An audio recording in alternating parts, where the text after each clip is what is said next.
good evening sa lahat ng mga nakantabay sa ating live ngayon. Dito lamang sa Punto por Punto. At sa pagkakataong ito, may tatalakayin po tayo napakahalagang bagay. Tanungan ngayon mula sa after ng greetings at gospel reflection. Diretso na po agad sa tanungan portion. Dahil ngayong gabi is doctrinal exposition. Sa madaling salita, walang topic ngayon. Diretso na agad, tanungan portion. Yung mga tanong po ninyo, ilabas nyo na po lahat ng mga yan para bigyan pong kasagutan ng ating mga kasamahan. Dito lamang sa Punto por Punto. Pero bago muna yan, mag-opening prayer po muna tayo. Ang pinakamahalagang bahagi ng ating programa. Sa ngalan ng Ama, ng Anak at ng Espiritu Santo. Amen. Halina, Espiritu Santo. Punuin mo ang mga puso ng mga nananalig sa iyo at pag-alabin mo sa kanila ang apoy ng iyong banal na pag-ibig. Ipadala mo ang iyong espiritu at sila'y malilikha at sa gayoy mapaninibago mo ang mukha ng mundo. Manalangin tayo.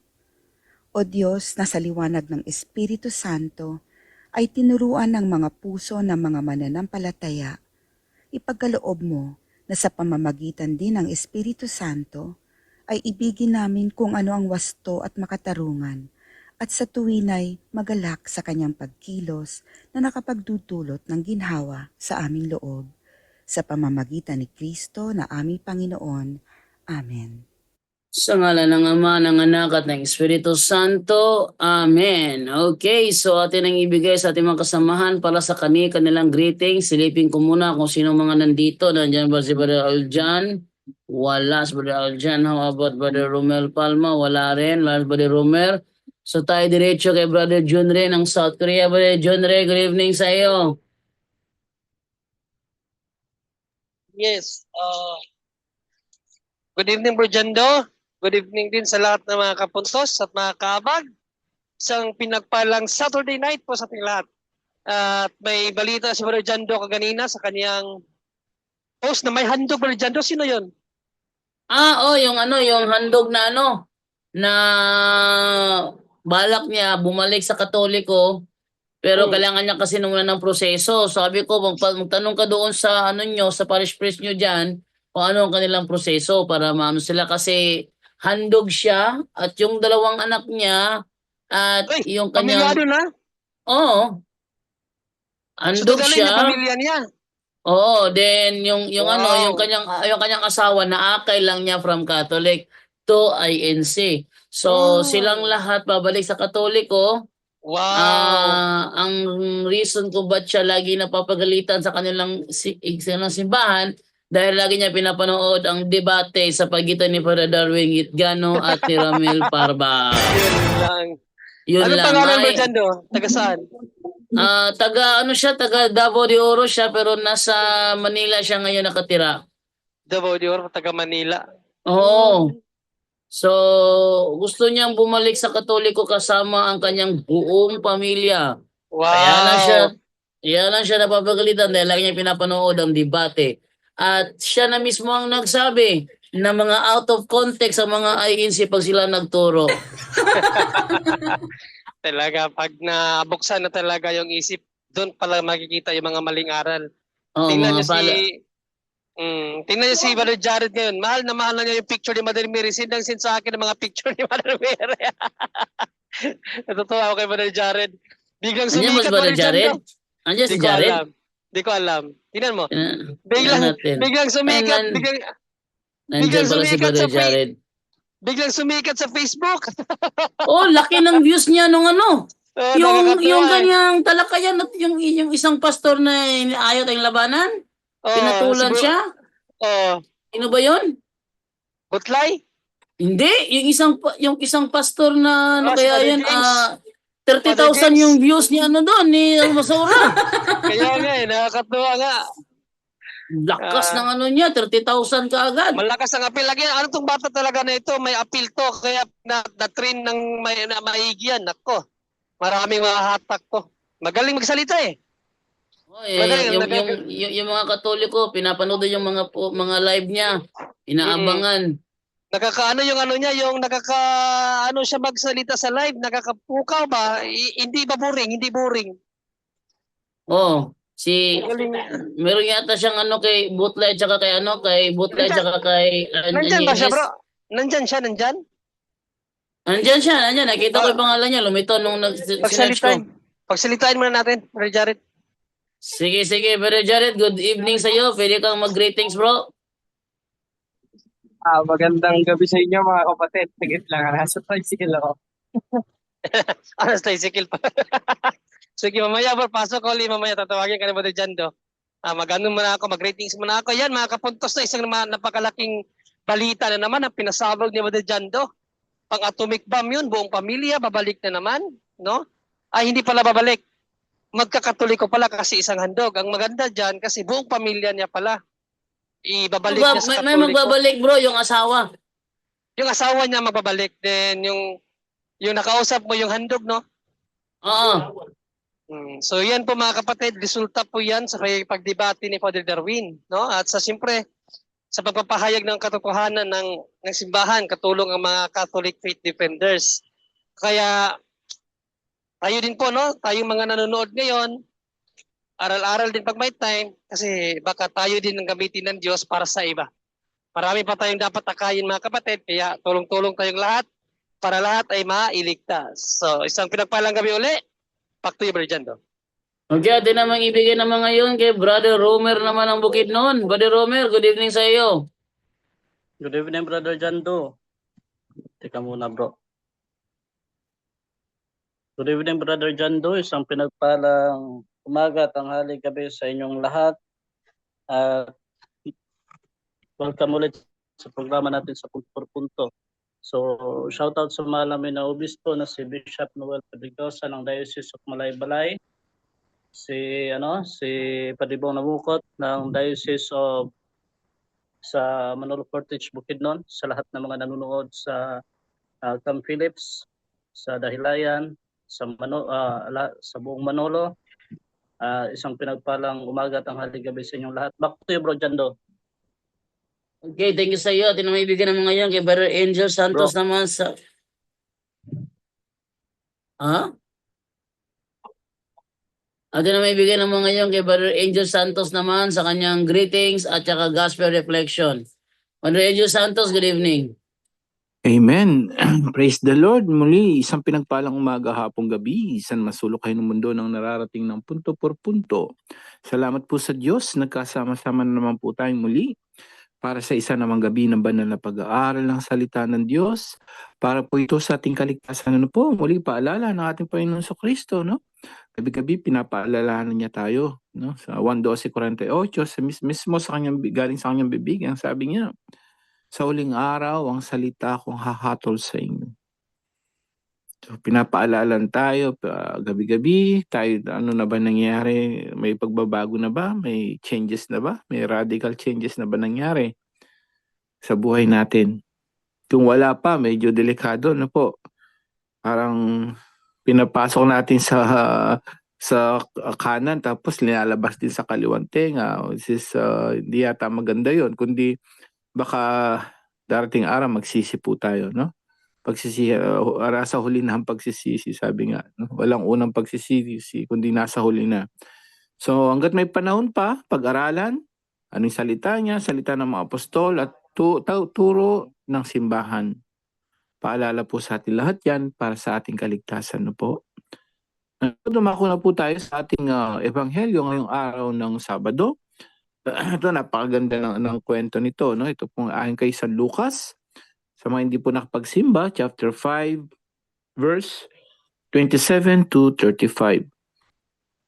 Pagnilahin po natin, makinig ang may pandinig. Noong araw na yun, pagkatapos dito'y lumabas si Jesus, nakita niya isang publikano, nagngangalang Levi, nakaupo sa paningilan ng buwis. Sinabi sa kanya ni Jesus, "Sumunod ka sa akin." Tumindig si Levi, iniwan ang lahat at sumunod kay Jesus. Si Jesus ay hinandugan ni Levi ng malaking piging sa kanyang bahay. Nakasalo niya roon ang mga publikano at ang iba pang mga tao. Nagbulong-bulungan ang mga Pariseo at ang kanilang mga kasamang eskriba. Sinabi nila sa mga alagad ni Jesus, "Bakit kayo kumakain at umiinom na kasalo ng mga publikano at ng mga makasalanan?" Sinagot siya ni Jesus, "Hindi nangangailangan na manggagamot ang walang sakit, kundi ang may sakit. Naparito ako hindi upang tawagin ang mga matuwid, kundi ang mga makasalanan upang magsisi." Mga kapatid, ito po mabuting balita ng ating Panginoon. Pinupuri ka namin, Panginoong Heso Kristo. Ayan, konti pagninilay lamang po, no? Napansin niyo po sa ating ebanghelyo, may pangyayari na tinatawag ng radical choice. No? It lead to radical changes. Ano ba yung tinatawag na radical? Lagi nating sinasabi radical, no? So pag sinabing radical kasi sa Latin word, from the word radix, ibig po sabihin nun yung ugat, yung root, yung pinanggalingan nun, tapos yun nga, no? Pag sinabing pinanggalingan nun, yung pinagmulan niya, no? So kailangan niya mamili. Kailangan ba niyang talagang palitan yung pinanggalingan niya at total conversion o hindi? But this time, makita natin, pagtawag ni Jesus, ng ating Panginoon Kristo, agad-agad. Napansin niyo, no? Naalala ko si Jared, ganyan na ganyan, no? Napakadali. Napakadali ng ano yan, ng conversion, no? Ang dami nga yung mga napakaraming mga debater ng ibang protestante, no? Pero napakahirap. Pero pagdating kay Jared, agad-agad, no? Ngayon, tingnan niyo po, no? Tingnan niyo po yung pangyayari dito. Sino ba to si Levi? Lagi nating naririnig sa mga hindi pa nakakaalam. At bakit siya naging public sinners na tinatawag? Sabi kasi sa akin, so ang konteksto nito, bakit siya naging tinatawag na publikano o public sinners? Pag sinabi yung publikano sa kanila, mga makasalanan niya, no? Kasama na si Levi. Sino ba to si Levi? Ito po si Levi sa mga hindi pa nakakaalam, no? Alam ko iba na alam na nila yan. Siya din po yung kilalang ebanghilista natin, si San Mateo. Yung Aklat ni Mateo, siya po yun. Yung nagsulat nun, no? Or mga kaibigan niya na nagsulat din yun. Ngayon, ito pong si Mateo o Levi, bakit naging Levi? Ito po yung Hebrew name niya. Yung pangalan niya sa Hebreo ay Levi. At ang pangalan niya sa Mateo, ito po ay salitang Grego. No, para sa mga hindi nakakalam, at least may idea na tayo. Ito pala Levi to, ito pala yung Mateo, yung tinatawag natin, di ba, tax collector. Ngayon, ang pag-iisipan natin, bakit naging makasalanan ang isang tax collector o yung mga taga-BIR sa atin? Hindi naman makasalanan yan, di ba? Yung mga taga-BIR, yung mga taga-singil ng buwis. Bakit dito naging makasalanan siya? Okay, contextualize natin, kapatid. Itong sitwasyon ni Levi kakaiba. Hindi siya yung ordinary na taga-BIR sa atin na nangongolekta ng tax. Sa atin, ang nagkokolekta ng tax po, unang-una, yung nagkokolekta ng tax po sa atin, hindi ganun kalaki. Actually, it's just only 4%. Yung pagkakaalam ko yan, annual na yun. Napakaliit lang nun. No? So, mga 4% lang yan eh. So, paano naging pagkakaiba ni Levi? At yung dun sa Pilipinas, so dito sa Japan din, pag nag-collection sila, may bibigay din sa kapwa nila Hapon o dyan sa kapwa nila Pilipino kasi babalik sa kanila yung tax. Yun nga, no, kapag may disaster program at kung ano-ano pa, DSWD, pagtulong din pabalik sa mga Pilipino o dito sa Japan, sa mga Hapon. Kaya mayaman na malakas ang tax dito eh. Kaya maunlad yung bansa Japan. So ano yung pagkakaiba naman ni Levi bilang tax collector? Ganito po yan. Si Levi po, pag ang style diyan, ang style ng pagkolekta ni Levi sa tax, nandoon lang siya nakapwesto sa tinatawag na crossroad ba? No, nandoon lang siya sa gitna. So lahat ng dumadaan na 'yon, pansinin niyo, binubuwisan niya 'yon. So yung buwis na 'yon, napakarami noon, nagdadaan noon. Biro mo nasa gitna siya. So siya, singil lang singil. Ano yung pagkakaiba niya? Bakit naging public sinners? Kasi sobra-sobra siyang maningil. Okay? Para sa mga hindi pa nakakaalam. Sobra-sobra siyang maningil. Halimbawa, ang dapat singiling 100 pesos. Halimbawa sa atin, no? Ang tax lang 100 pesos. Ang gagawin niya, pwedeng gawin niya 200. Tapos dadayain pa niya yung bibigay niya. Ito pa yung problema rito. Ang pangalawang problema kaya naging public sinner siya. Siya ay Israelita, Hebreo, Grego, tapos taga-Israel siya, Hudyo din siya. Tapos alam yung nangyari, yung perang kinokolekta niya, nagtatrabaho siya para sa mga Romano. Yung sumakop mismo sa kanila. So kumbaga kakampi siya sa kalaban ng mga Hudyo, ng mga Israelita. Doon siya kumakampi. Kumbaga sa atin, sa Pilipinas noon po, yung mga Hapon, di ba? Sinakop tayo ng Hapon. Tapos may mga Pilipino kumakampi sa Hapon, napansin nyo? Tapos may mga spy ang mga Hapon. Pilipino mismo ang Hapon. Ngayon, nang ganyan na nangyayari, yung mga Chinese sa atin, mga Chinese mismo na mga illegal alien dyan, mga gumagawa ng kalokohan, gumagamit sila ng mga Pilipino rin. So, alam nilang tinotorture ang kapwa Pilipino, sila pa yung nag-i-spy, sila pa yung nagsusumbong. Ganun ang nangyari kay Levi.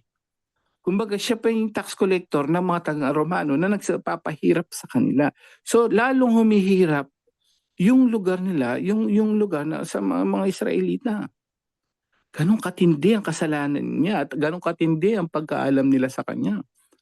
Ganun katindi, maliban sa tax at ang perang yan, binibigay pa niya sa mga kalaban ng mga Israelita, yung mga nagsakop.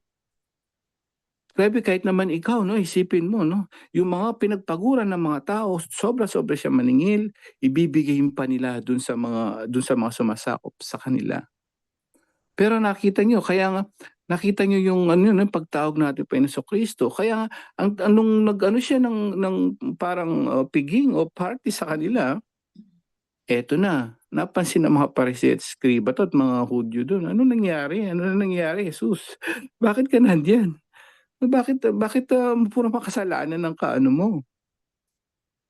Diba ganun yung mga protestante ngayon, ang ginagawa nila? Hindi yan totoo ang Catholic Church. Bakit? Nandyan yung mga makasalanan. Parehong-pareho, no po.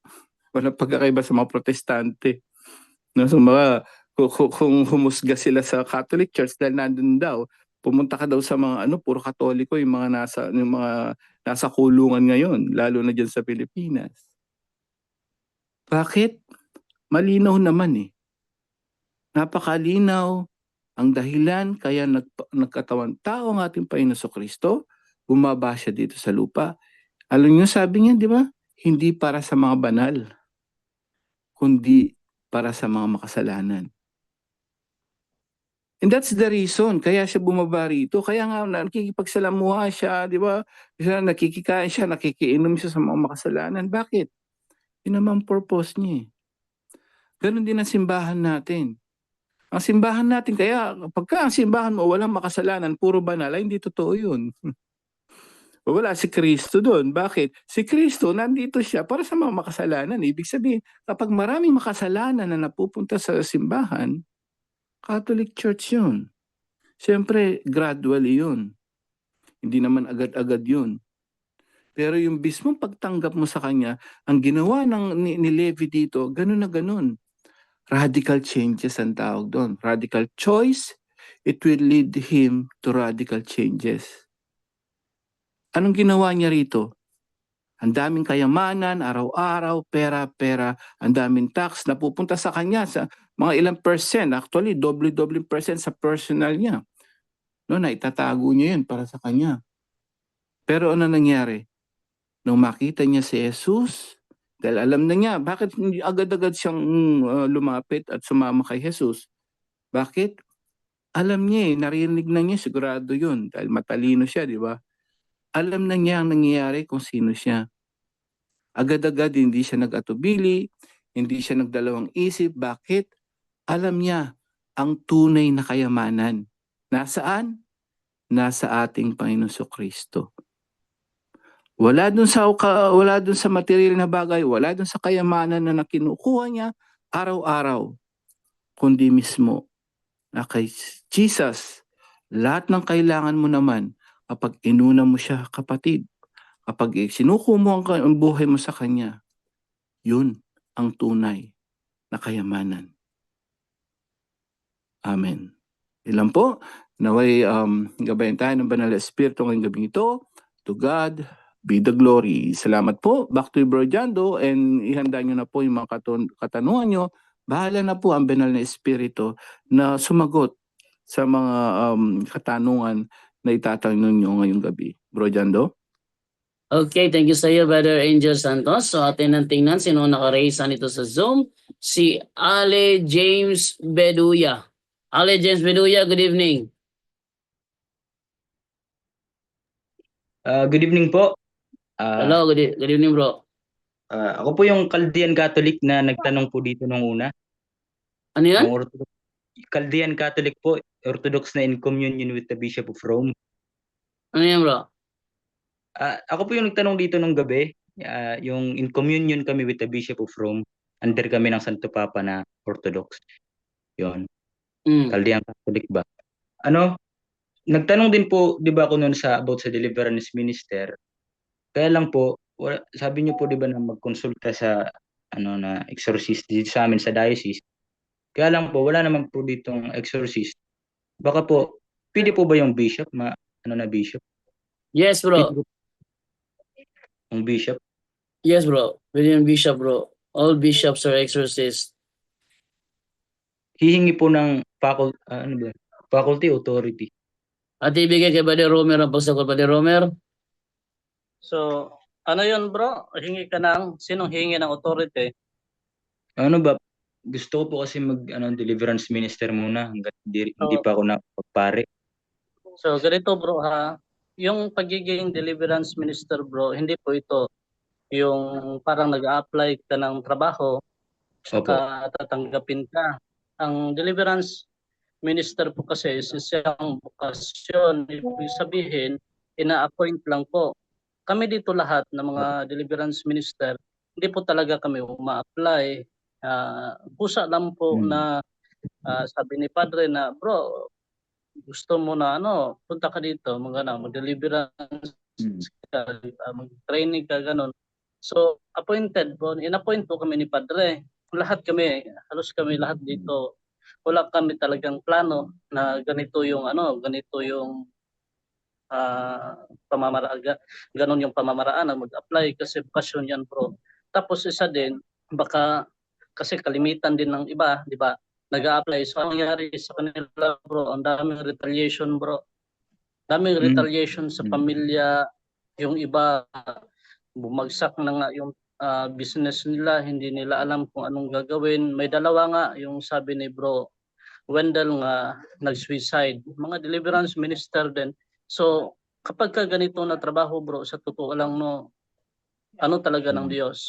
Kung pipiliin ka talaga ng Diyos, wala ka talagang magagawa kahit na anong gagawin mo sa pagtalikod mo na ayaw mo nang mag-deliverance minister pero gagawan ka pa rin ng gagawan ka pa rin ng Diyos yung na magpatuloy kasi sa amin na case halos na ayaw sana namin pero dahil po sa sabi ng pare na yun po, inubay po namin talaga yung will ng Panginoon. Kasi hindi naman namin to will. Bakit kami nagkakaganito? Napasok kami sa team na ito. So, ang Diyos may pamaraan. So, sa'yo, bakit naging Chaldean Catholic ka na dito ka sa Pilipinas? Opo. Bro? Opo. Hello. Dito ka sa Pilipinas. Saan yan? UAE po. Saan yan UAE po. UAE po. Nandyan ka sa UAE. So, marami Hindi naman talaga yung mga Chaldean Catholic. Pero So, nakaano po ako sa Chaldean Catholic through online lang po. Tsaka bata pa rin po kasi ako, nakikita ko yung Aramaic language. Aramaic. Magfasting sila, grabe. Oo. Kaya yun, Ano naman talaga bro, kahit na sa Katoliko bro or sa mga Chaldean Catholic, ang kasi iba ang right, di ba? Iba ang Iba right po na yung right ginagamit. namin. Iba-iba yung right na ginagamit. So hindi naman ibig sabihin na ganyan. So sa iyo bro na case, kapag gano'n, huwag mong subukang mag-apply. Hintayin mo yung calling ng Diyos para sa iyo kung saan ka. Mm. Kasi yung calling din namin, yung dasal ko lang sa Panginoon noon nung malapit ako nang mamatay dahil sa dengue. Sabi ko, Lord, bigyan mo ako ng last chance, magsiserve ako ng walang atrasan. So hindi ko alam, baka ito din ang inano ng Diyos, binigay sa akin. So tinanggap ko ng buong puso. Kasi kapag tinawag ka talaga ng mga kaparian na para maging deliverance minister, papatuloy talaga namin. Bakit?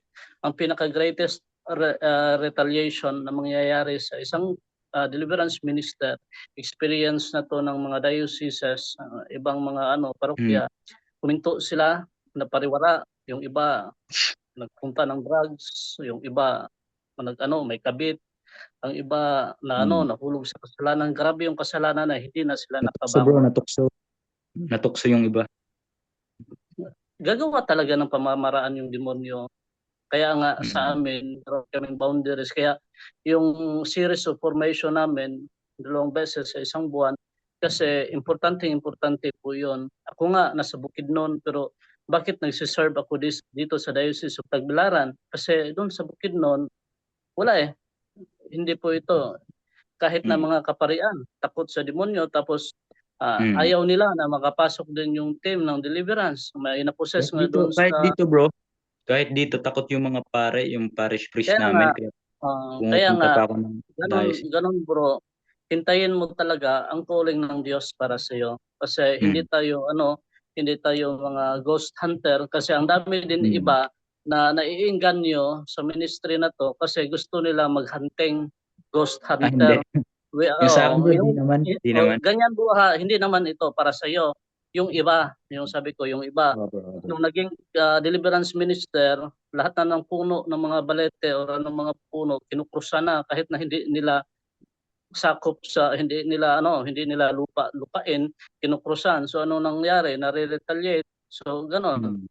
So we are not ghost hunter. So ang ano lang po natin is hintayin po natin yung time na baka ikaw ay tawagin. Mag-serve ka sa diocese mo. Mag-serve ka, wag mo sabihin na Chaldean ako Catholic, wag. Kasi nandito tayo sa Pilipinas, kung anong right na na inimpose dito sa CBCP, yun ang natin. Wala namang problema kung mag-adapt tayo sa yung mga prayers sa Greek. Maganda naman talaga yung yung Greek prayer. Kahit nga ako, inganyo sa mga Greek prayer, yung sa kahit nasa Our Father, memorize ko yung Abundi Basme, Kadashishmo, alam ko yan. Kasi Aramaic ko din yan. ako. Aramaic. Gusto ko po talaga yung Aramaic. Pero nandito pa rin ako sa simbahan kung saan yung sa Pilipinas, yung right natin, yung sinunod. Kasi, Yes bro, kahit naman ako nag-ano ako sa simbahan dito sa Roman Catholic. Siyempre, pamilya to ng Katoliko eh. Tayong Romano Katoliko, Chaldean. So, ganun bro ha. Basta ganun bro. communion lang Magdasal daw. ka palagi. Mag-serve ka sa diocese mo. Hello bro. Mag-serve ka sa diocese mo. Pagpatuloy mo yung pag-serve. Kahit na walang problema doon sa mga prayers. Maganda yung prayer ng simbahan. Kahit na sa Chaldean, right? Alam ko po yun. Kasi mismo ako, memorize ko talaga. Kahit na yung prayer ng rosary ng Chaldean, pinapractice ko yan. Hinahalo-halo ko lang Latin at saka Aramaic. So ganito bro, mag-serve ka doon sa parokya mo saan. Pakita mo talaga sa pura-paroko mo yung yung dedication mo doon sa mismo na pinasukan mo na community hanggang sa hindi natin alam na baka ikaw ay mapili na deliverance minister. So yan po bro. Thank you, bro. Bro Ale, itanong ko lang sa iyo bro. Chaldean ka mo. Wala naman sa Pilipinas sa Chaldean, di ba? Tama? Opo, Byzantine lang po yung nandito. Na in communion with the Bishop of Rome po. Di po kami sila nag-adapt ng Orthodox. Kung sabi mo kanina online ka lang na anib bro, tama? Opo. Paano yung ano mo, paano yung pag-worship mo sa kanya dun sa tamang templo, tamang simbahan at the same time, paano yung pag-receive mo ng banal na Eucharistia? Ano po, dito po ako sa Roman Catholic kasi basta po pamilya ng Katoliko na in communion with the Bishop of Rome, pwede naman daw po yan magsimba. Wag lang daw po sa mga Orthodox na humiwalay talaga ayo sa Santo Papa kay walang Ah, authority yan. so, kahit umanib ka sa Chaldean, umaattend ka pa rin ng misa sa Opo, opo. Catholic Church natin diyan sa Pilipinas, tama? Opo, Roman Catholic po. Okay, okay. Opo. Well, sige. Akala ko kasi doon ka lang tapos hindi ka na magsusubo ng hostia dahil puro online, Ay, online. hindi po, hindi po. Oo, delikado 'yun kasi Opo, walang ganun na ano, kailangan talaga may proper yung worship natin, may proper place, 'di ba? So, opo, opo. lahat po 'yan dapat proper pace, proper positions and everything. So sa lahat po public worship kasi 'yon at ang pagsambay dapat sa loob. Ngayon, so kumbaga nag-ano ka lang doon, ang importante nagsusubukan ng banal na ostia na at Opo, opo. nagsisimba ka sa simbahan natin, no? Tama? Opo, sa Body of Christ po kay na ano Oo. din po ako, na-attract din po ako sa Body of Christ talaga parang nauuhaw ba sa ano ng Eucharistia, yun po. So, mas maganda siguro parang naano kang katuloy, no? May Chaldean ka, nagsisimba ka pa sa Roman Catholic Church sa atin. Parang medyo nag-aano ka ngayon, parang madami kang rights na inaano. Okay lang 'yan yung mga prayer, gusto mong ano yun sa kanya. Pero baka kamalito niya, no? Baka tanungin ka na ngayon, Chaldean po ako. Baka sabihin ni Bishop, iba yung ano mo, baka pag gusto mo mag-deliverance minister, baka malito yung mga kausap mo, mga bishop, kasi ang nangyayari sa'yo, nagsisimba ka sa Catholic Church natin, pero kahit in communion siya, pero ang pinopromote mo yung Chaldean no? So baka magka-problema yan. Why don't you go 100% to the Roman Catholic Church and then apply mo yung mga ano ng Chaldean din? Kasi katulad Opo. nito, sinabi mo sa amin, ganito ka, no? Tapos yung bishop diyan sa Catholic Church ka magpapaalam, baka tanungin ka, sandali, hindi yan jurisdiction ko. Nagets mo? Alam naman po niya, Alam niyang bishop na Chaldean ka? kay may tinanong din po ako na exorcist sa PACHE, sa Philippine Okay lang. Association of Catholic Exorcists. Mm. Sabi niya kahit daw sa East Rites, sa Eastern Rites is yung nag-exorcise lang daw is pare. Yung deliverance minister daw is taga-assist lang. Yun sabi niya eh.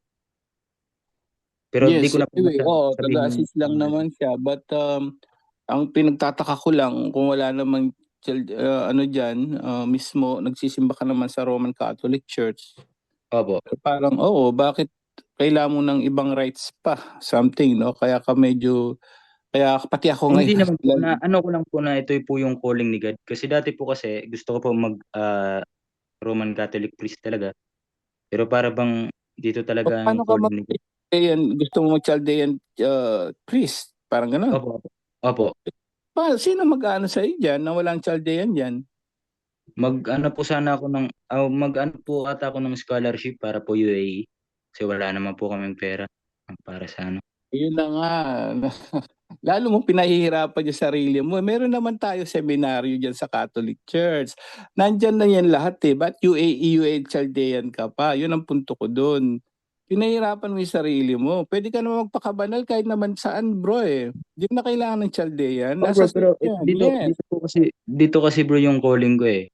Nararamdaman ko dito yung Yan na calling nga. ko. Kaya nga, paano kung yung calling mo nasa UAE original mo? Nandiyan ka na nga sa Pilipinas Nandiyan ang Roman Catholic Church, nandiyan yung rights niyan talagang Roman Catholic Church talaga. Rights yun, tama. Pero wala naman sa Pilipinas yan. So, ibig sabihin nun, Ano po bro, gusto magdaan mo po sa muna ako ng ano, tuloy doon, medyo, mag-Byzantine sa Manila po may Byzantine po doon na school. Baka So doon na bro, lang po siguro. mag-ingat ka oo. kasi ang daming nag-invite sa akin nung nasa ano pa ako, Franciscan. In-invite din ako ng Byzantine, at saka ang dami Orthodox Oo. Eastern, mga Eastern metropolitan nga yung nag-invite sa akin. Pero sabi ko na mahirap kasi Taga dyan Katoliko kayo. talaga. Katoliko talaga yung ano natin. Meron nga doon sa Butuan mga Ukrainian Greek rights Catholic, o Ukrainian Ukrainian Greek Orthodox. Catholic. Approve naman sila. So ang ano lang bro, dito lang sa Katoliko, mas maganda po na mag-focus ka. Kasi by right lang po talaga ang nagkakano. Meron kasi ngayon nga mga bogus na mga akala mo mga Mm. Chaldean or kaya mga Ukrainian or mga Eastern, pero hindi po pala sila. Magsasabi talaga sila na approve sila na in communion, in unitas, yung sabi na in unitas doon sa Catholic, pero hindi pala. Ang daming na pepeke talaga. Hindi naman bro, meron nga kami ring grupo na sa Haralo, Roman Catholic, may Byzantine. Ito nga may brother ako dito, Byzantine Catholic siya. Kasi ganito yan bro ha, ang Byzantine Rite kasi iba yung kalendaryo nila. So for example, kung nandun sa Mount Athos, kung Byzantine ka, kapag ka nandito ka sa Pilipinas, kung anong oras doon, yun din ang oras mo dito. Kung for Hindi example, bro, gigising sila ng Byzantine Catholic kasi siya na in communion with the Bishop of Rome. ayan, Yung yan nga kalendaryo nila is nakakalito bro. Kasi ganito bro ha, Yun sabi na nga ng Santo sinasabi ko, Papa, bro Romer, di ba? Ginagawa niyo komplikado yung sarili. Nasa Pilipinas siya, whether we Oh. like it or tanggapin mo na sa Pilipinas ka, lahat na nandiyan, Roman Bro. Catholic Church. But Bro naaanib Angel. ka doon sa mga nasa ibang bansa at may mga ibang reto pa yan, mga rituals yan. So, nalilito ka tuloy. Bro Angel. Yeah, So Bro Romer. ganito, kami Franciscan. Tapos yung rite namin noon is yung Tridentine rite. So nung kay Pope Benedict pa, yung ginawa namin is more on Tridentine. So gigising kami ng 12 o'clock ng AM para magdasal, matins, yun sabi namin matins. So anong sinabi ni pagdating ni Pope Francis, anong sabi niya? Dapat ihinto muna ang Tridentine rite, Tridentine Mass. Bakit? Para ma-unite tayo. Yung kalendaryo kasi ng Tridentine or Byzantine or yung Ukrainian, iba kasi doon sa atin, sa Roma. Kaya nga yung sa Novus Ordo, yung misa natin. So sabi niya, para ma-unite tayo sa simbahan, para ma-unite, para merong yung anong tawag niyan, para ma-unite tayo, dapat i-follow natin kung ano ang kalendaryo na sinunod ng simbahan. Kasi yung Gregorian calendar. yung Gregorian, Yun naman po rin sa amin. Gregorian na kalendaryo. Kasi yung Latin yung traditional at saka Ukrainian or kanang Byzantine or yung Chaldean, iba-iba kasi yung sa kalendaryo niyan. Kahit na magmisa, iba-iba yung santo. So para ma-unite tayo sa Rome, kasi unitas yung communion tayo sa Rome, yun ang sundin natin kung ano ang rito natin dito sa Pilipinas. So nahinto talaga, nawala talaga yung Tridentine. Wala naman, pwede tayo na magmisa ng Tridentine pero appointed ng bishop kung sino ang magmisa. Hindi naman stop. So para ma-unite tayo sa Rome, yun ang ginawa ni Pope Francis. Tinanggal, kami yung Tridentine Mass, sininto muna, tapos sumunod kami sa Santo Papa sa Rome. Bro Romer, restricted ang tamang term doon bro, restricted. Hindi hininto. Restricted. Hindi naman pinahinto, restricted. So ganito bro, so kapag gusto mo na ma-unite tayo dun sa Santo Papa, yung heart natin nandun sa Roma. Yung heart talaga natin. Yun nga bro, so doon tayo bro. Yun yung pinopromote namin pag may nakikidebate kami ng mga Orthodox na ayaw sa Santo Papa. Marami naman po kami nakakadebate na Orthodox na ayaw sa Santo Papa at natatalo naman. Lalo na pag about sa Filioque, yun, pinoprove namin yun sa Filioque na Ganito na lang siguro. Hindi naman natin, wag natin ipilit mga kapatid. As long as they are united, they are in communion, wag nating ipilit ang gusto ng isang tao kasi iba-iba ang calling natin. Tama naman siya. Yan ang feel niya na yun ang calling niya. Yung ipilit kasi in communion pa rin naman. Yan natin. Yes bro. At yun lang po yung yung about po sa Paano mo pala dinidefine ang Filioque bro? Ito sa nung resurrection of Jesus Christ, nasa Biblia naman yun eh. Ito, palagi kasi kami nakakadebate niyan ng mga Ang pinakaano man nila dyan talaga is dinagdag ng ng Nicaea, kaya hindi na tinanggap kasi dagdag daw. Paano mo ano yan, i-defend? Hindi bro, kasi yung sa Nicene kasi, yung sa Nicene Creed, ito kasi yung palagi yung inaano ni Brother Alex sa amin, yung Byzantine Catholic na sabi niya, yung sa Nicene Creed, di naman talaga yung dinagdag ng Roma, o ng sabihin nila, Roman Catholic daw, dinagdag ng Roman Catholic.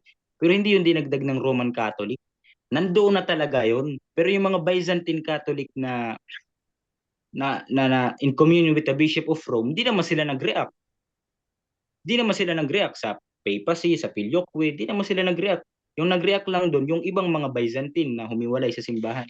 Ito kasi yun bro yung nakalagay dito sabi dito ng Panginoong Jesucristo sa Juan Kapitulo 19, versikulo 23 o 22, pagkatapos sila hiningahan niya at sinabi, tanggapin ninyong Espiritu Santo. Ibig sabihin pala, ang Panginoong Jesucristo, ang anak, ay kaya rin magbigay ng Espiritu Santo. Hindi lamang ang anak. Pamamalian kita dyan. Kasi literal na sinabi ni Panginoong Jesucristo sa John 15:26, John 14:26, ang Holy Spirit is come from the Father lang ang sinabi. Wala naman sinabing Father and the Son eh. Paano mo ano yan? Yun nga bro, sinabi naman din ng Panginoong Jesucristo na lahat ng meron ng Ama ay meron din lahat ng meron ng Ama. Lahat ng mula sa Ama ay sa akin din. Yes bro. Yun yung sinabi John niya pala. 16, John 16:15 yan. Yes bro. Yun yung inaano namin sa kanila. Tapos yung papacy, yung bakit tinatanong nila yung authority ng Santo Papa, yung pag-defend namin yan is sa mga church fathers. For example, Saint Irenaeus of Lyons. Naniniwala yung mga Orthodox doon kay Saint Irenaeus of Lyons. Pero sabi ko sa kanila, bakit di nyo paniwalaan ang salita mismo ng church fathers nyo? Na sino man ang humiwalay sa Bishop of Rome o sa Santo Papa, sa tingin niya ba ay nasa simbahan pa rin siya?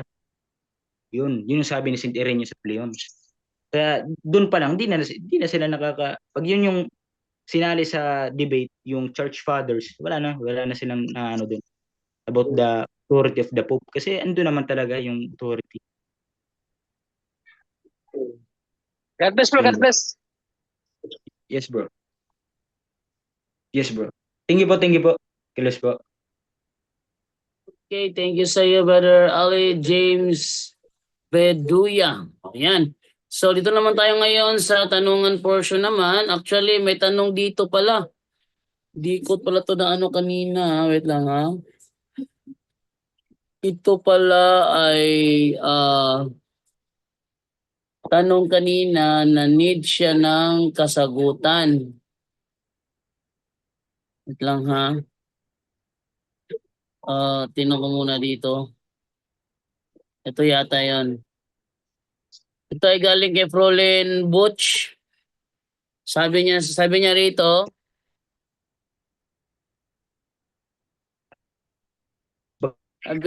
is good noon brother, mga 2nd of May, uuwi ako dyan sa Bohol. Paggamot ako sa inyo mga safety. Malaki ang tiwala ko sa inyo kaya kahit tahal ang pamasahe. Paningkamutan ko talaga makarating at magpapagamot kay Father Darwin at inyo lahat dyan. Yun yung mga term na ginagawa, paggamot. Ito yung mga maling termino. Pwede malaman if available ba si Father 2nd or 3rd week of May basin makauli ko anang pizza hapohon sa tugot sa atong Ginoong Hesus.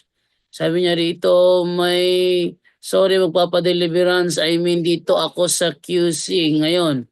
Dami ko ng sakit, bro, dyan. Una, hyperacidity, lower back, scoliosis, bad cholesterol, uric acid. Baka nagalit sa akin ang mga bad spirit dahil apply ko ang care sa buhay ko. Mula nakinig ako sa punto por punto, renounce ko na rin ang mali kong paniniwala tulad ng feng shui. Grabe ako, ka-fanatic niya noon. Sorry Brad, nakasend ako na di dapat notice ko ngayong may nakaramdaman ko. sana. Lalo na sa scoliosis ko, nagkaroon ng mild lumbar pain sa likod. Humihina ang memory at lakas ng katawan kaya need ko talaga ng ma-deliverance na urgent. Please help me, Brad. Pati pagsisimba ko naapektuhan na dahil sabi ng doktor, bawal sa akin ma-expose sa madami tao. I trust God and to your ministers. Thank you, brother. Dagang kaadyong salamat, Brother Jans. Okay, pakisagot yun, Brother Romer. Sabi ko kasi, ikaw sasagot nito eh. Okay. So there is no emergency in exorcism and deliverance ministry. So sa mga napakinggan natin na sabi mo na ang dami mo ng mga sakit, meron tayo ano natin tandaan natin, meron tayong mga dalawang uri ng sakit, yung preternatural at natural illnesses. So yung natural, yung sinasabi mo, natural yan. Kapag preternatural, ibig sabihin yung walang mga findings sa doktor. So sa termino na ginamit mo na magpapagamot ka, iko-correct ko natin yan kasi we are not tambalan, albularyo's, or miracles. Kung magpapagamot ka, doon ka sa doktor. Ito ang palagi namin na paulit-ulit na sinasabi dito sa catechism na kapag pumunta ka dito, hindi po yan yung magsabi urgent talaga ito. Kailangan po talaga nating sundin kung ano ang payo ng doktor. Kasi yun po talaga ang pinaka-importante. Kasi baka pagdating mo dito, pagka hindi ka gumaling, ano mangyayari sa'yo? Baka isipin mo na, grabe naman, bata-bata lang yun ni Padre Darwin kasi nag-deliveran sa akin hindi naman si Padre Darwin. So, walang epekto. So, hindi po ganyan. Kasi ang dami nang nagre-reklamo din dito na, Padre, bakit hindi? Yung bro, for example, Bro Romer, nag-deliveran sa akin, masakit pa rin yung baywang ko. Ang lakas naman kumain ng humba. Ang lakas naman ng kumain ng nakakapataas ng uric acid. So, ganun po, punta po tayo ng doktor. Kasi hindi po kami dito mga albularyo. Kaya nga po, kapag ganoon na ang dami mo ng sakit na lumalabas, hindi po talaga natin sisihin yung mga demonyo. Kasi minsan, tayo din ang may responsibilidad sa sarili natin. Yung sa lifestyle natin, kung ano ang kinakain natin, yun din ang mapapala natin. So kapag klarong-klaro na po yan, kapag ang dami ng mga sinyales sa katawan natin, baka yung edad na po natin ay nasa 50s, 40s, 50s, 60s, 70, talaga magkakaroon tayo ng sakit. I-offer po. Kasi ang dami na po talaga na mga kaso dito na parehas yung sayo na pagkatapos ng deliverance, nagre-reklamo sila, bakit ganito pa rin ang sakit namin? Hindi kasi nakikinig din sa catechism yung iba.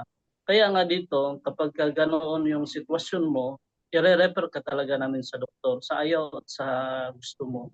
Kasi yun talaga ang pinaka-importante na gawin natin. Meron naman dito din meron dito, wala siyang sakit. Nagpa-laboratory siya, lahat-lahat. Noong pagkatapos ng deliverance, na-detect ang sakit. Bakit? Ganito ang nangyayari po niyan. Blinak ng mga demonyo yung result doon sa laboratory. Ang dami nangyayari dyan. Nag-a-appear yung mga sakit nila pagkatapos ng deliverance. Kasi, yun ang taktika ng demonyo. May iniinda ka, pero walang findings, walang laboratory talaga, negative talaga, pero pagkatapos ng deliverance doon, lumitaw. Kasi binablock nga, yung sabi ko, ng demonyo. Tapos yung iba, wala talagang findings, pero pagkatapos ng deliverance, tanggal lahat ng lahat talaga ng sakit. So, merong mga unclean spirits po niyan. Kapag nagkapungsoy ka, ang dami mo ng mga daming superstitious belief, ang gawin nyo po talaga, i-renounce. Pero tapos mag-umpisal, pero kapag nandyan pa yung sakit mo, huwag na po nating isisi sa mga demonyo. Kasi meron talaga tayong natural na sakit. Yun po talaga ang pinaka-explanation niyan. Kasi kapag ganyan na, manghinang-mahina ka na, sabi mo pa kanina, ayaw mo ng crowded kasi manghihina ka. Patay na. Pagdating dito, halos na nga lahat dito na daming tao. Tanong mo pa ni Brother Jandong, daming tao. So anong mangyayari sa'yo? Baka manglanta ka dito, ang init pa. So alam mo po kapag meron kang handbook ni Padre Sikia, itong block na ito, pinost ko na po sa FB yung ganito, yung prayer na yan, gamitin niyo po. Kasi sa totoo lang, no, hindi lang ako talaga ang gumaling. Ang dami ng mga pasyente dito na wala ni isang exorcist, ni walang deliverance minister na kagaya namin na tumulong sa kanila. So anong nangyari? Nakinig lang sila doon sa catechism namin, paano gawin, anong gagawin, ano pang dapat na cares ang kailangan, ano ang dapat sundin sa turo ng simbahan. Alam mo, gumaling kami. Sa totoo lang, no, gumaling kami na walang pare, walang exorcist, walang deliverance minister na tumulong sa amin. Halos na nagkarambol-rambol yung prayers namin, pero anong nangyari? Focus lang kami sa prayer, hindi kami nag-focus sa demonyo. So anong nangyari sa amin? Totally healed. Totally healed po talaga. Kasi ang dami dito ngayon na pumupunta na parang yung spoon feeding na pinapakain na namin sa kanila lahat ng gagawin ganito ganyan, pero bakit wala silang healing? Mga possessed ngayon, bakit? Kasi nagdidependa sila sa amin. So ang pinaka-importante po talaga is yung personal. Subukan nyo mag-prayer ng personal. Pagka hindi po kayo gumaling dyan, isa lang talaga ang dahilan yan, natural illness. Nakuha nyo po yung natural illness. So, sundin natin yung payo ng doktor, yung payo ng kung ano ang inumin na gamot, kasi kapag ka dito po, yun po talagang i-advise namin. Kapag ka malayo ka, nasa Quezon City ka, di ba? So marami tayong mga exorcist dyan, si Padre Nunit Ligaspe, parang nandun po, di ba, Bro Jando, baka nandun siya din sa Diocese of Quezon City. So, ang dami, si Nunit, Padre Cabading, si Padre Sikia, ang dami pa, yung sa Pampanga. So, abot ka pa dito. So, ang lang po, talaga, punta po kayo sa pare. Kahit na si Padre Darwin, magsasabi po yan sa inyo, yung kura paruko ninyo is a healer. Siya po talaga yung pare ninyo, yung kura paruko ninyo, siya po talaga makakatulong sa inyo. Kapag mahina ka na po, so ang pinaka-importante is sakramento. Yun sakramento ang pinaka-importante. Kumpisal, anointing of the sick.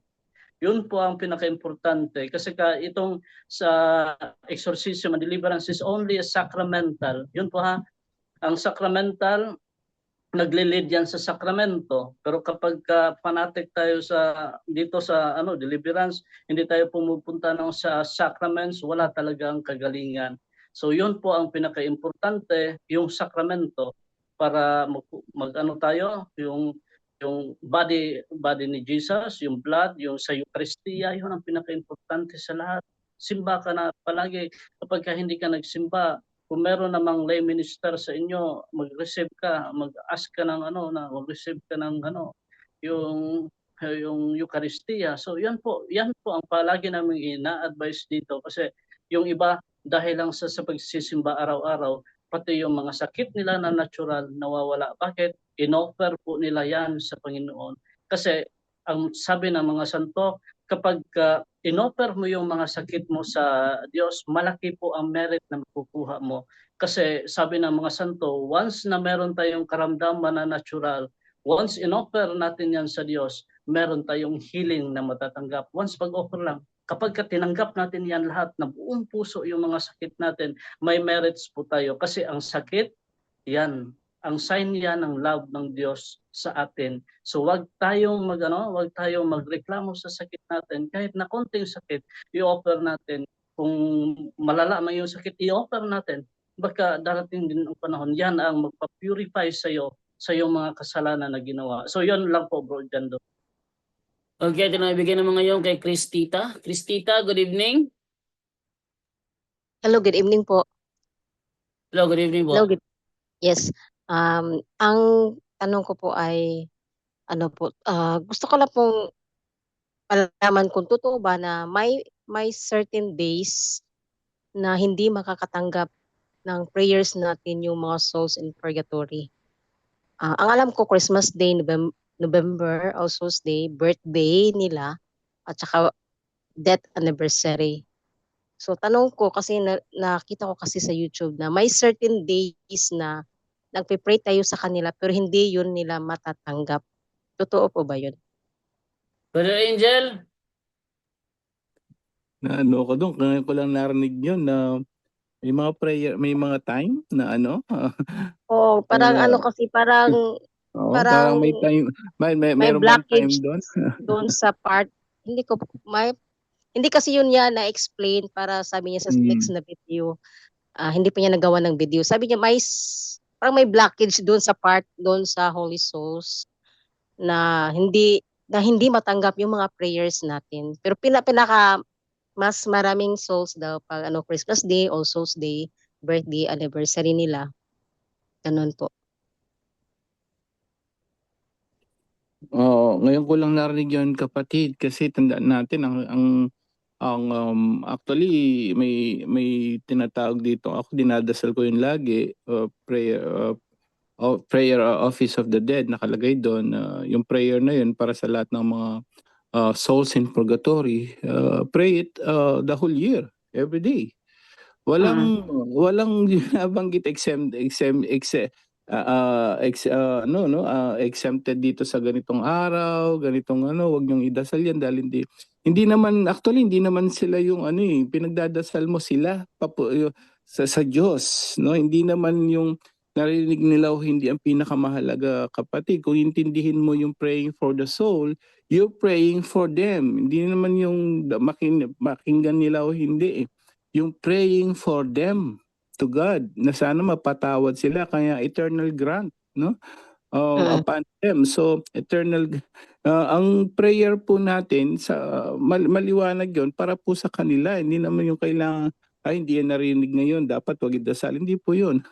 So ngayon ko lang narinig yan. Ang pagdarasal sa mga yumao po, pinagdarasal natin yan sa ating Diyos, no, with the intercessions of Mama Mary. Pinagdarasal natin para sa kaawaan at kapatawaran sa kanilang makasalanan,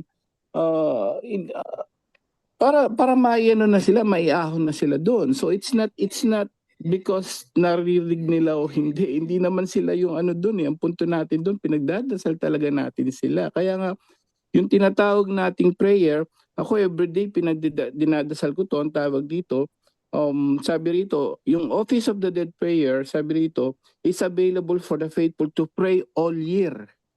Ano ba tong prayer for Office of the Dead Prayer? Sabi rito, ang ganda nito by the prayers of the ever Virgin Mary, may our friends, relatives, and benefactors who have gone from this world come to share eternal happiness with all your saints. We ask this through our Lord Jesus Christ, your Son, who lives and reigns with you in the Holy Spirit, one God forever and ever. Amen. That's the prayer. So bakit mo na may araw to? Wala hindi naman, it is not about for them not listening to our prayers. Hindi naman yun ang by the prayers of the ever Virgin Mary, nag-aas tayo sa prayers ni Mama Mary para sa mga ating kaibigan na yumao, relatives, mga benefactors who have gone from this world. So ibig sabihin, yung mga namatay na, pinagdarasal natin sila kapatid sa heaven. It's not about them na kailangan marinig nila o hindi. Tayo ngayon, no, pinagdarasal natin sila sa Diyos with the intercessions of Mama Mary. So ngayon ko lang narinig yung kapatid, huwag mong intindihin yun, basta keep praying for them. Everyday po. Now, hindi include na po sila sa kailangan rosary. hindi. Yung mga nasa purgatorio, importante ikaw ngayon na buhay, nagdarasal ka para sa kanila. Hindi yung para marinig o hindi walang connection doon. Para sa kanila, nagsasuffer sila. Sa lahat po na nakikinig ngayon, check niyo po yung Office of the Dead Prayer po ito ng simbahan, lalo na sa All Saints Day. At sabi rito ng Catholic website natin, mandatory for priest and religious to pray on All Souls Day. Itong Office of the Dead Prayer, mandatory siya sa mga priest. Ito yung dasal sa All Saints Day. But sa atin, sa mga laiko po, ito po ay dasal nyo kahit morning, afternoon, night time, all year para sa mga yumao. So walang connection, no, wala pong connection yung narinig nila o hindi. Wala po yung ganun. Kundi we are praying for them para man lang at least may chance na ma-release sila sa purgatory. So tayo ngayon ang may ano ngayon, no? May responsibilidad to pray for them to God, no? Ang Diyos ngayon ang siguro din natin, ito po yung ano dito, ang susi dito para marinig naman ang dalangin natin, no? So sa Tiago 5:16, 'di ba? So yung mga matuwid naririnig ng Diyos. 21:29 ang kawikaan. So may ang dapat nasa state of grace tayo. Lalo na yung mga lingkod ng Diyos kapag sila'y nagdasal, diniringgin ng Diyos from Old Testament to New Testament. Yung mga banal, yung mga nagsusumikap, nagbibigay ng maraming oras sa Diyos. Totoo yun. Biblical yun. Malakas talaga sa Diyos. So kaya nga malakas mag-prayer po yung mga talagang nagsusumikap. So, yun ang susi doon. Napakinggan tayo ng Diyos para sa mga yumao. So, walang connection doon narinig ng mga nasa purgatorio. Hindi, wala pong connection doon. It's a connection you and God, yung prayers mo para sa yumao. Kaya lang, kailangan nasa state of grace tayo para mas effective ang prayer po natin. Kapatid?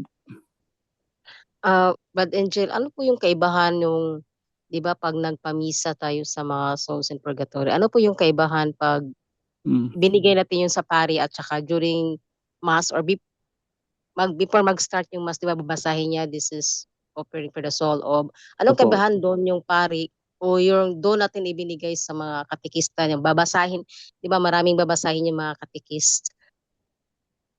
Yes, Anong, wala nang pagkakaiba yun. They're all the same. So, yung offer mo, yung binasa man lang, yung iba binabasa direct ni so Father. special yung sa pari siguro pa, Mm. kasi doon, May time na ganon, pero yung babasahin nila before, tandaan po natin, ino-offer pa rin yun, yung mass na yun, para doon, the whole mass. mm-mm. Kaya nga inuuna eh. Ngayon may time naman actually uulitin din lang yun eh, doon sa prayer for the dead na doon sa gitna ng misa, di ba? May ganon. Opo, may ganun. Kaluluwa ni ganito. Inuulit lang yun. O kaya may special din si Father binigay sa kanya. But Oo. even yung katekista lang o yung commentator lang nagsabi nun, it's all the same. Ino-offer po misa nito para sa kaluluwa ni. So yung buong misa Mm. yun, sa kaluluwa nung pinag-pray mo, kapatid. Pareho lang po yun. Sige. Yan lang po. Thank you po, Brad Angel. Amen. Salamat po sa Diyos. Bro Jando? Okay, thank you sa iyo, brother Ate Cristita. And then move naman tayo ngayon sa next naman from Loida. Bro, meron kasi akong para na dialogo na SDA. Ano ba ang meaning sa second coming of Christ? Because if there is judgment on our death immediately, why babalik pa si Jesus Christ? Okay, magandang tanong yan. Brother Junre, pakisagot. Brother Junre, Yes, Brother Jando.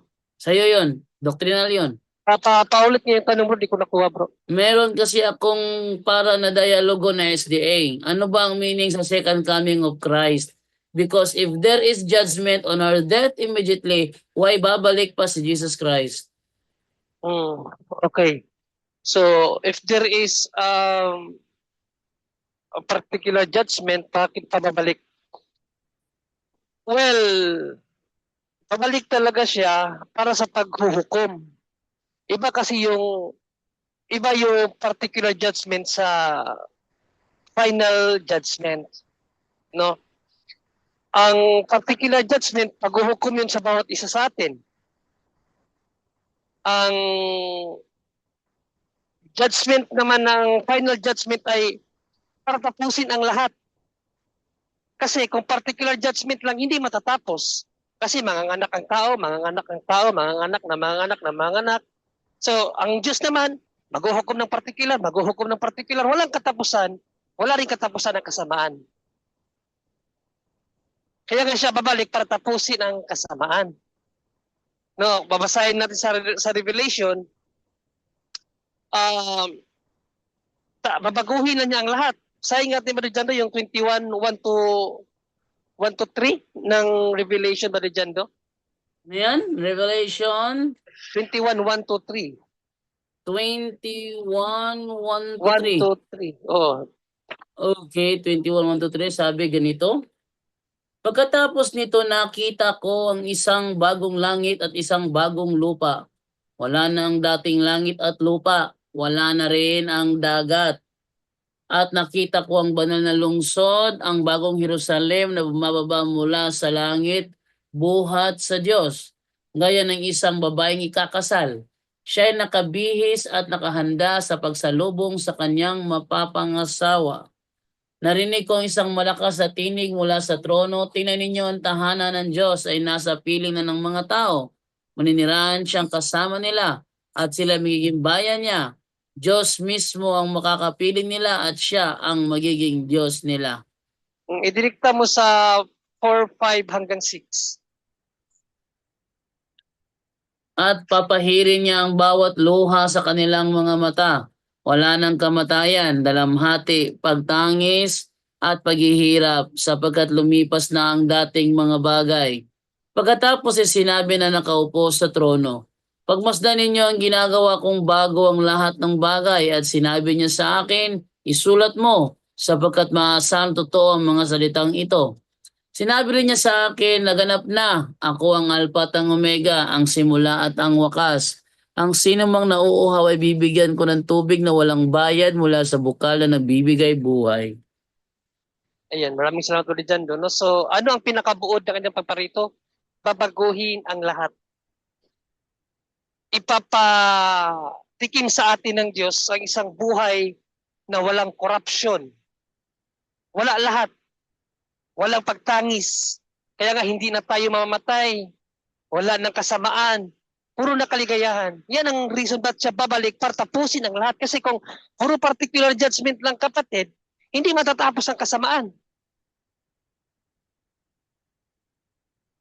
Hindi matatapos ang kasamaan sa particular judgment. Siguro bro, yun Kaya- Ray, ang iniisip ng SDA, ang tanong niya, wala sigurong particular dahil may final. So, ang inaano niya yung bakit kung final lang alam nilang ng SDA. Tama ba yung bro Jando? Final judgment lang alam nila, walang particular, tama? Yes, yes. Yun ang punto niya. Yung particular ang tinatanggihan nila, hindi yung final judgment. Bakit may particular pa kung may final daw? Ayun ang tanong, bakit may final pa kung Bakit may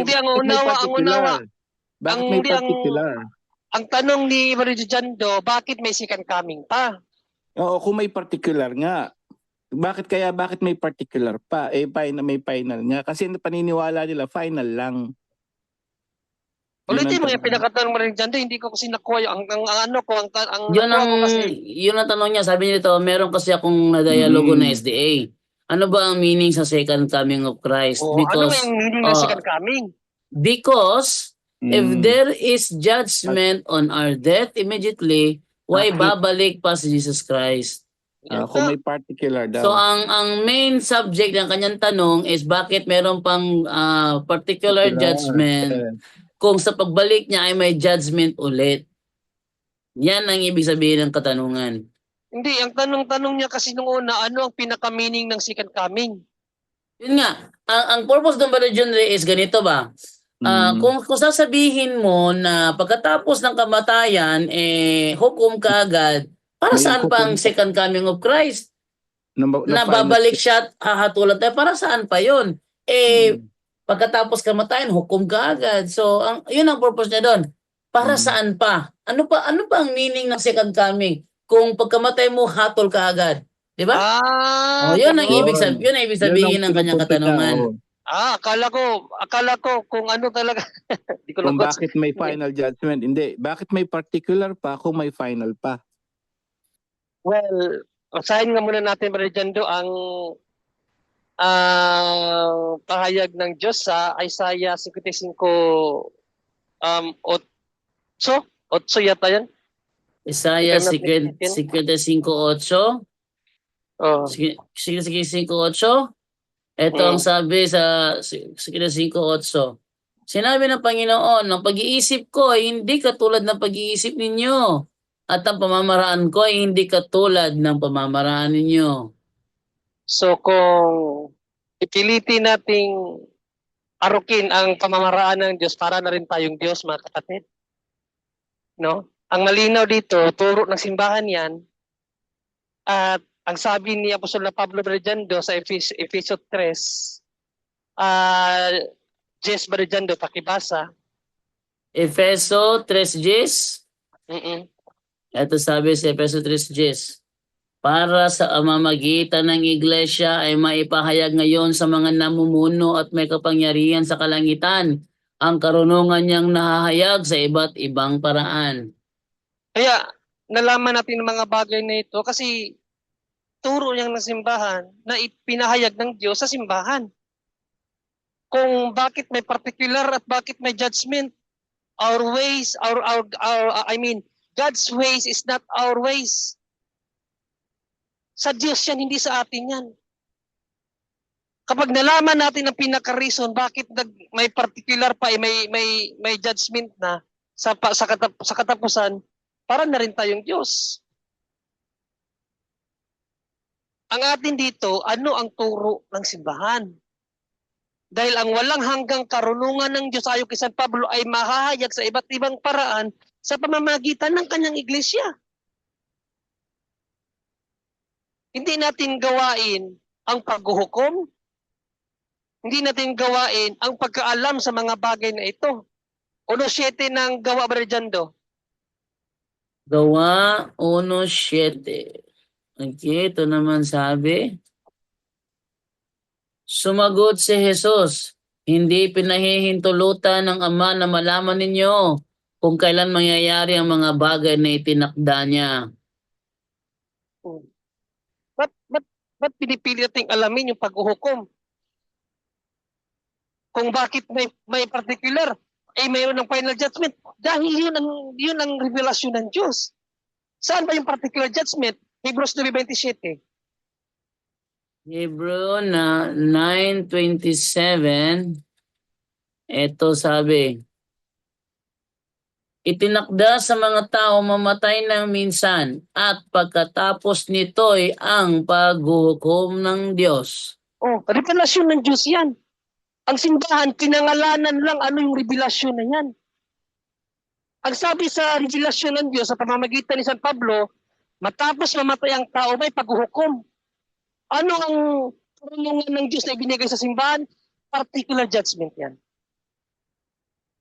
Particular judgment yan. Bakit particular lang?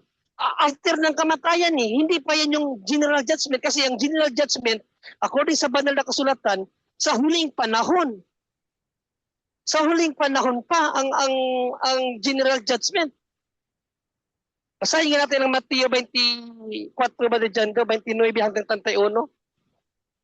Ano yan bro? Mateo 24 verses 29-31. 29 to 31. 29 to 31. Ito sabi rito. Pagkatapos ng mga araw na yon ng matinding kahirapan, magdidilim ang araw, hindi na magliliwanag ang buwan, at mahuhulog ang mga bituin mula sa langit.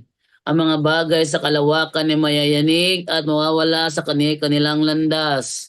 Pagkatapos makikita sa langit ang tanda ng aking pagbabalik at maghihinagpis ang lahat ng tao sa mundo dahil dito.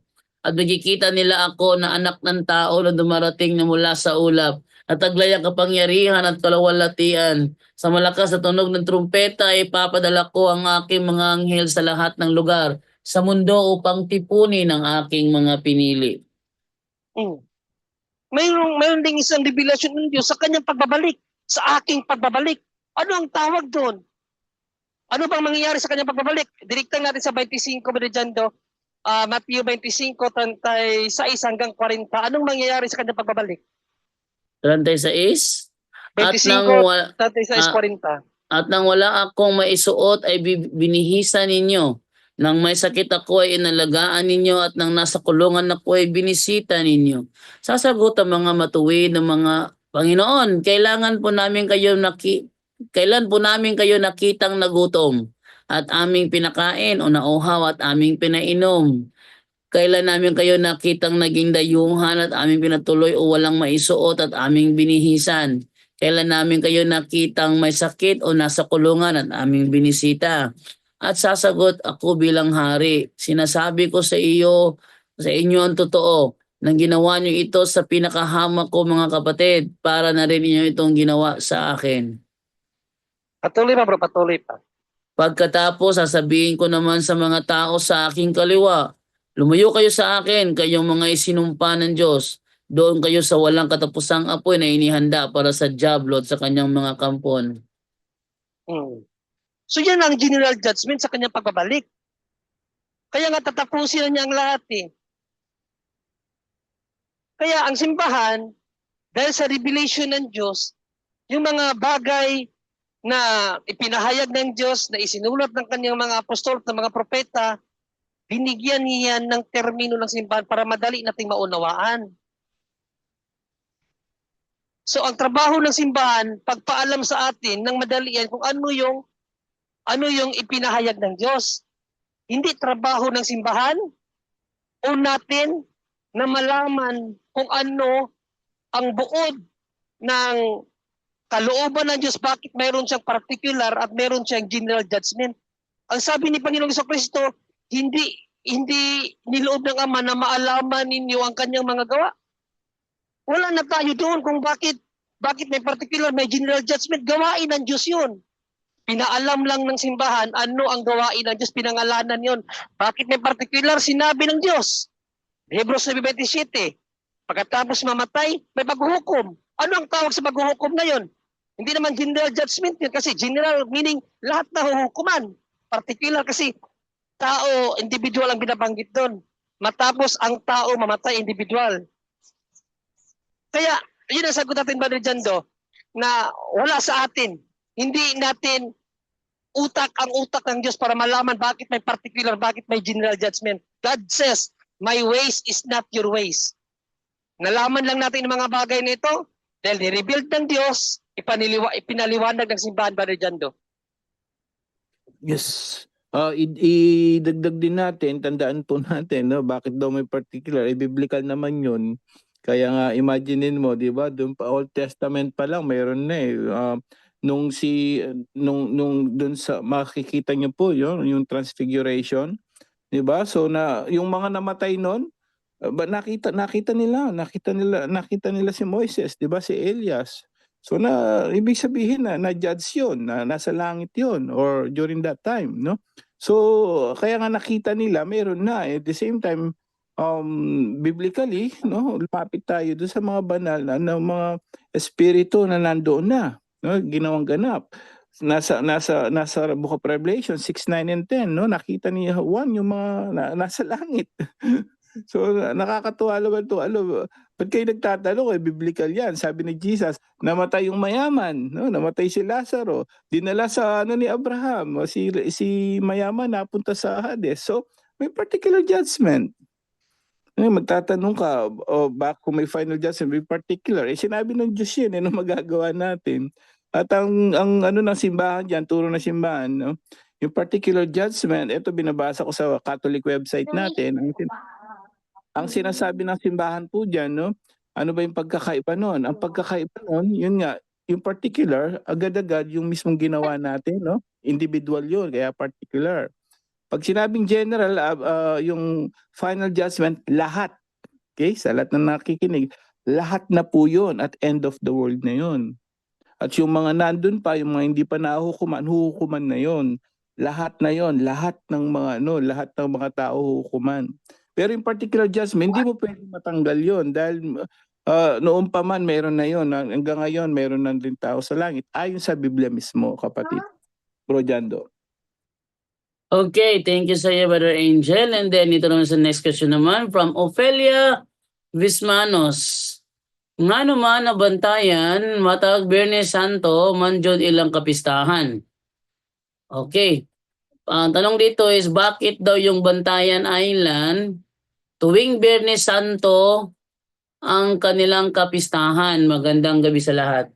Pakisagot yun, Brother Angel. Ewan ko sa kanila, no? Bantayan Island, kapistahan nila ng hindi ko po Tuwing alam Biyernes Santo. Anong klaseng kapistahan yun? Anong santo pinagdiriwang? Hindi natin Ay, alam. narinig ko po, Bro Angel. Meron Ano din po yun? silang papalbol. Ha? May narinig ako na pwede silang kumain ng karne kasi meron silang papalbon, pero parang ano ba, parang may exemption sila. Dispensations of the Papa. Exemption. Dispensation. Yun, baka may ibang dahilan yung simbahan at tataka lang naman ako, bro, in general yun, yung ano, universal yun, yung Good Friday. So Narinig bakit ko lang yun, bro. Hindi ko Kaya alam nga, kung ano. kung totoong Roman Catholic Church yun, bakit sila mag-exemption? Bakit sila magpipiesta sa Biyernes Santo pa? Di ba? Kung halimbawa, Catholic Church talaga yun, universal, buong mundo yun. Yung, kahit saan ako, no, kahit dito, kahit nung nasa Saipan din ako, ganun, yung Friday, pag Friday, Biyernes Santo, walang nagtatrabaho, walang nagaan talaga sa mga Katoliko. No, so, nagtataka lang ako, narinig ko na rin yan parang mayroon silang exemption, pero ang pinagtataka ko, ang kapistahan ng mga santo is a feast day. Ano yun? Feast day talaga yun pag sinabi mong pista. So, yun ay pagsasaya. Bakit nila tinaon sa Biyernes Santo naman? Di ko magets. Di ba? So, Di basahin natin. Dali. tignan mo bakit to? Basahin natin kung bakit. Ito, pakita. Sige, basahin mo. Bakit ang Bantayan Island ay tuwing Biyernes Santo ang piyesta? Ang Bantayan Island na matatagpuan sa Cebu ay kilala sa kakaibang tradisyon nito kung saan ang kanilang pista ay pinagdiriwang tuwing Biyernes Santo. Ang dahilan nito ay may kaugnayan sa kasaysayan at isang espesyal na pahintulot mula sa simbahang Katoliko. Kasaysayan ng pista sa Bantayan tuwing Biyernes Santo. Noong panahon ng pananakop ng mga Espanyol, ang Bantayan Island ay madalas na nagiging target ng mga pag-atake ng mga Muslim na mandarambong Moro. Dahil dito, nagkaroon ng pangangailangan na magkaroon ng isang espesyal na okasyon upang pag-isahin ang mga tao sa isla at palakasin ang kanilang pananampalataya. Sa paniniwalang ito, ang kapistahan ay inilipat sa Biyernes Santo na siyang naging sentro ng kanilang pagunita. Ito rin ay isang paraan upang pagsamahin ang tradisyong Katoliko ng Semana Santa at ang lokal na kultura ng bayan. Espesyal na pahintulot ng simbahan. Karaniwan, ang Biyernes Santo ay araw ng pangingilan at pag-aayuno, kung saan ay pinagbabawal ang pagkain ng karne. Ngunit ang Bantayan Island ay may espesyal na dispensa mula sa Vatican na nagpapahintulot sa kanila na kumain ng karne kahit Biyernes Santo. Ang pahintulot na ito ay ibinigay noong panahon pa ng mga Espanyol dahil sa pangunahing kinabubuhay ng mga taga-Bantayan, ang pangingisda at pag-aalaga ng manok. Kung hindi sila kakain ng karne, mahihirapan silang mabuhay dahil wala silang sapat na alternatibong pagkain. Ipinagdiriwang ba ito bilang isang masayang pista? Hindi tulad ng ibang pista na puno ng kasayahan at selebrasyon. Ang kapistahan sa Bantayan Island tuwing Biyernes Santo ay isang solemneng pagunita sa pagpapakasakit ni Kristo. May mga prosesyon, sinakulo at iba pang aktibidad ng pananampalataya na isinasagawa bilang bahagi ng kanilang debosyon. Konklusyon, ang pista ng Bantayan Island tuwing Biyernes Santo ay isang natatanging tradisyon na may malalim na kasaysayan. Bagaman ito ay isang pista, ito ay mas nakatuon sa pagdinilay, pananampalataya at pagunita sa paghihirap ni Kristo. Yan ang sagot. Yun, malinaw po yun. No? Walang connection sa feast na rin talagang pag-feasta ng mga saints, mga santo natin na kagaya ng sa atin. Kakaiba, tama. So tama ako, may din silang dispensations from the Pope because parang yung culture or something na may mga historical background yon doon sa pagsakop, pagkaroon ng freedom, parang ganun. So, but still, yung pista nila pala is still nakasentro doon sa solemnity nung okasyon na yon na Biyernes Santo pa rin. Yun po, kapatid. Okay, ito naman tayo sa Zoom naman si Jones Valledor. Jones Valledor, good evening. Good evening po mga brothers. Mayroon akong gustong linawin to sa kasi di ba